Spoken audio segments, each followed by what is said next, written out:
Hello दोस्तों, कैसे हैं आप सब लोग। मैं वंदना त्रिपाठी आप सभी का स्वागत करती हूँ अपने यूट्यूब चैनल वंदना अकेडमी में। दोस्तों, जैसा कि आप सब लोग जानते हैं, हम लोग पढ़ रहे हैं हिंदी व्याकरण। हिंदी व्याकरण में हम लोग आज पढ़ेंगे संज्ञा। संज्ञा किसे कहते हैं, संज्ञा के भेद, और वो पढ़ेंगे जो हमारे पेपर में पूछा जाता है, जो मोस्ट इम्पोर्टेंट होता है उसको हम लोग पढ़ेंगे और जानकारी लेंगे। ठीक है, तो देखते हैं परिभाषा। ठीक है, संज्ञा। संज्ञा संज्ञा उस विकारी संज्ञा की परिभाषा। संज्ञा उस विकारी शब्द को कहते हैं जिनके द्वारा किसी व्यक्ति, वस्तु, भाव, जीव और स्थान के नाम का बोध होता है। ठीक है, उसे हम क्या कहते हैं, उसे हम संज्ञा कहते हैं। जैसे लड़का, मोहन, दिल्ली, पुस्तक। बहुत सारे लोग संज्ञा को नाम भी कहते हैं। बहुत सारे लोग संज्ञा को नाम भी कहते हैं। संज्ञा के भेद। अर्थ के आधार पर संज्ञा, व्युत्पत्ति के आधार पर संज्ञा। संज्ञा के दो भेद होते हैं, अर्थ के आधार पर संज्ञा और व्युत्पत्ति के आधार पर संज्ञा। अर्थ के आधार पर संज्ञा 5 प्रकार के होते हैं। व्यक्तिवाचक संज्ञा, जातिवाचक संज्ञा, समुदायवाचक या समूहवाचक संज्ञा, द्रव्यवाचक संज्ञा और भाववाचक संज्ञा। ठीक है, और भाववाचक संज्ञा। व्युत्पत्ति के आधार पर संज्ञा। व्युत्पत्ति के आधार पर संज्ञा व्युत्पत्ति के आधार पर संज्ञा 3 प्रकार के होते हैं। व्यक्तिवाचक संज्ञा, गणनीय संज्ञा और अगणनीय संज्ञा। ठीक है, गणनीय संज्ञा जिसकी गिनती की जा सकती है, अगणनीय संज्ञा जिसकी गिनती ना की जा सकती हो। यही होता है गणनीय और अगणनीय। यही होता है गणनीय और अगणनीय। आधुनिक वर्गीकरण के आधार पर संज्ञा के 3 भेद माने जाते हैं। व्यक्तिवाचक संज्ञा, जातिवाचक संज्ञा और भाववाचक संज्ञा। जातिवाचक संज्ञा के 2 उपभेद होते हैं, समुदायवाचक या समूहवाचक, और दूसरा क्या है, द्रव्यवाचक संज्ञा। दूसरा द्रव्यवाचक संज्ञा। तो हम लोग सबसे पहले पढ़ेंगे व्यक्तिवाचक संज्ञा।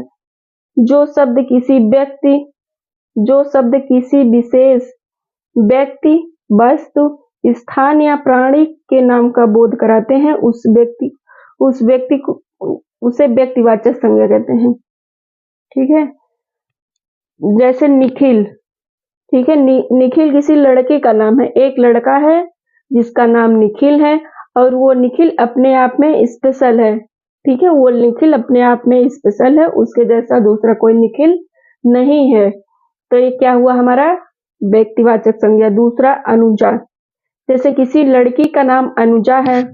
ठीक है, जैसे किसी लड़की का नाम अनुजा है और वो अपने आप में एक स्पेशल है, उसके जैसी दूसरी कोई अनुजा नहीं है। तो ये क्या हुआ व्यक्तिवाचक। पृथ्वी भी हमारी एक है और स्पेशल है। ठीक है, दूसरी कोई पृथ्वी नहीं है कि है दूसरी कोई पृथ्वी नहीं है ना, तो पृथ्वी भी हमारी एक है। और हिमालय, जैसे किसी जगह का नाम हिमालय हो, किसी स्थान का नाम हिमालय है, तो वो एक ही हिमालय है, दूसरा कोई हिमालय नहीं है ना। आप लोग एक ही हिमालय का नाम सुने हो, तो हिमालय। रामचरितमानस, वही रामचरितमानस जो तुलसीदास जी ने लिखा हुआ है। ठीक है, तो रामचरितमानस भी एक ही है, दूसरी कोई रामचरितमानस नहीं है।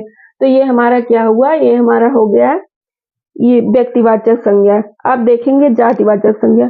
जो किसी प्राणी, वस्तु या समुदाय की पूरी जाति का बोध कराता हो, उन्हें जातिवाचक संज्ञा कहते हैं। जैसे फल, कोई एक टोकरी हो और उसमें फल रखा हुआ हो। कोई एक टोकरी हो, उसमें बहुत सारे फल रखे हुए हो, तो बहुत सारे फल है ना, कोई एक फल तो है नहीं, तो बहुत, यहाँ जातिवाचक संज्ञा का समूह हो रहा है। ठीक है, जातिवाचक संज्ञा। तो जैसे फल में क्या होता है, आम, सेब, संतरा होते हैं, किसी फल का नाम तो है नहीं, तो बस एक नाम है फल, तो ये हमारा क्या हुआ, जाति हुआ। उसी प्रकार से सब्जी, जैसे एक टोकरी हो, उसमें बहुत सारी सब्जियां रखी हो, किसी एक सब्जी का नाम तो है नहीं कि इसमें बैगन है या फिर गोभी है, कुछ भी है, बस एक ही सब्जी है ना, तो सब्जी। गाय, जैसे गाय हो, ठीक है, इस पूरे संसार में, पूरी पृथ्वी में जितनी भी गाय होती हैं, सिर्फ एक गाय का नाम दिया गया, किसी गाय का नाम तो दिया नहीं, गाय लिखा गया है। गाय हर समूह के गाय। ठीक है, किताब, किताब में जैसे हमारी गणित, संस्कृत, अंग्रेजी है ना, बहुत सारी किताबें होती है, तो इसमें किसी किताब का नाम दिया नहीं गया है, बस लिखा गया है किताब। तो किताब भी हमारी जातिवाचक संज्ञा। हाथी उसी प्रकार से हाथी, हाथी को एक हाथी का नाम तो दिया नहीं गया, जैसे अगर उस हाथी का नाम रखा गया होता, जैसे उस हाथी का नाम जैसे रखा गया होता कुछ, है ना, तो हमारी जातिवाचक संज्ञा होती, लेकिन इसमें नाम तो रखा नहीं गया है, तो ये क्या हुआ, हमारा जातिवाचक संज्ञा हुआ। अब हम लोग पढ़ेंगे जातिवाचक संज्ञा के जो दो भेद होते हैं। जातिवाचक संज्ञा के जो दो भेद होते हैं, ठीक है। सबसे पहले पढ़ेंगे द्रव्यवाचक संज्ञा। द्रव्यवाचक और एक समुदायवाचक या समूहवाचक। तो नंबर 1 पे हम लोग पढ़ेंगे द्रव्यवाचक संज्ञा। नंबर 1 पे क्या पढ़ेंगे, द्रव्यवाचक संज्ञा। नंबर 1 पे पढ़ेंगे द्रव्यवाचक। जो संज्ञा शब्द ठोस, द्रव्य, गैस, धातु, अधातु आदि का बोध कराते हैं उन्हें द्रव्यवाचक संज्ञा कहते हैं। जैसे कोयला, हीरा, हीरा हमारा अधातु है, सोना भी अधातु है, कोयला धातु है, ठीक है। और द्रव्य क्या है, तेल हमारा द्रव्य है, पानी भी हमारा द्रव्य है। विज्ञान में पढ़ाया जाता है ना, ठोस द्रव्य, तो वही। और समूहवाचक संज्ञा या समुदायवाचक संज्ञा। तो समूहवाचक संज्ञा, जो संज्ञा शब्द समूह का बोध कराते हैं वे समूहवाचक संज्ञा कहलाते हैं।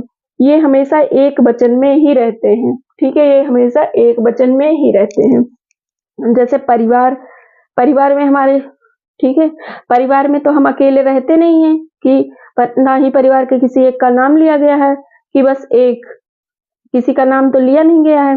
परिवार, ठीक है, परिवार में जैसे मम्मी, पापा, भाई, बहन, दादा, दादी, बुआ, चाचा, बहुत सारे परिवार है ना। तो परिवार हमारा क्या हुआ, समूह। फौज या सेना, फौज क्या, जब एक एक करके इकट्ठे होते हैं सब सेना, हमारे सैनिक लोग, तो हम उसको क्या कहेंगे, फौज कहेंगे या सेना कहेंगे। मेले में हम अकेले जाएंगे तो उसी को हम लोग समूह कहते हैं। मेले में हमारे अकेले जाने से तो मेला लग नहीं जाएगा, नहीं लगेगा ना। तो मेले में जब मेला लगेगा तो उसमें बहुत सारे लोग इकट्ठा होंगे, तो मेला क्या हमारा है, समूहवाचक संज्ञा है, ठीक है। मेला क्या हमारा है, समूहवाचक या समुदायवाचक संज्ञा।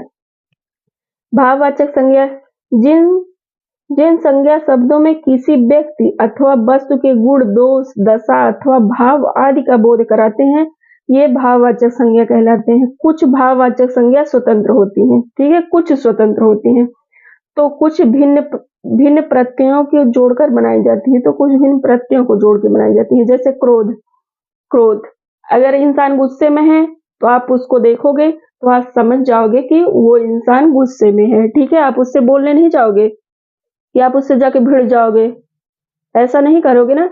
तो किसी को देख के ये पता चल जाता है, ये हमारे मन में भाव उत्पन्न हो जाता है कि वो इंसान कैसा है, ठीक है। उसके चेहरे को देख के आश्चर्यचकित, जैसे कोई बात अचानक से सुने, ठीक है, बड़ी बड़ी आंखें कर ले, अचानक क्या, बिल्कुल एकदम आश्चर्य हो जाए, ठीक है। तो ये हो गया हमारा।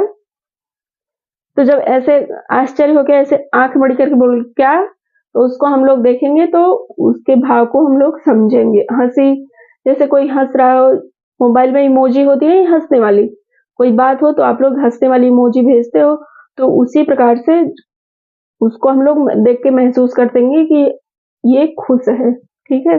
प्रेम या भाव, प्रेम वाली भी आती है इमोजी, और ऐसे इंसान को भी देख के हम लोग समझ जाएंगे कि कौन इंसान प्यार में बोल रहा है या क्रोध में बोल रहा है या गुस्से में बोल रहा है ना, या मन में छल कपट लेके बोल रहा है, ये हम लोग समझ जाते हैं, ठीक है। तो उसी को कहते हैं भाववाचक संज्ञा। अब ये सब हमारे पेपर के लिए मोस्ट इम्पॉर्टेंट होता है। तो उम्मीद करते हैं आप लोगों को क्लास अच्छी लगी होगी। अगर क्लास अच्छी लगी होगी तो वीडियो को लाइक कीजिएगा, चैनल को सब्सक्राइब कीजिएगा। Thank you.